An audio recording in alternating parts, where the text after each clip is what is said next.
خبر مولود چاوش اغلو طالب استاذ مذکر بللی چې موقت حکومت غږی واوریدل شي. نور حال را سره په ویډیو کې وګورئ او دیو کلیک چینل در سره سبسکرایب کړئ.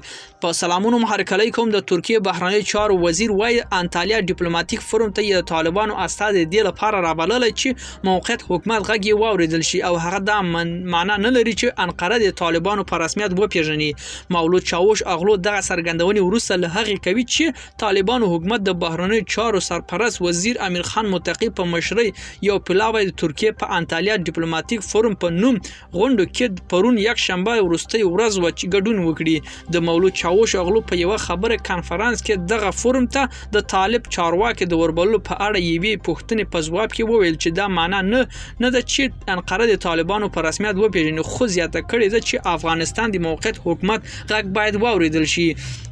سبا پر افغانستان د طالبانو بیا حکومت و میاشتې پوره کیږي او تر اوسه پورې حکومت د نړۍ هیڅ یو هیواد په رسمیت نه دی پیژندلی.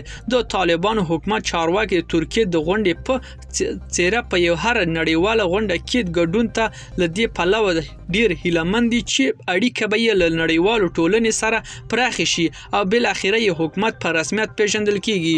ملګرو دا و زموږ چمتو شوی ویډیو. که ستاسو د ویډیو په اړه کم نظر پیشنهاد لرئ موږ سره په کومنټونو کې شریکوئ او د لا ښکلو ویډیوګانو لپاره له موږ سره پاتې شئ. تر بیا ښې چارې.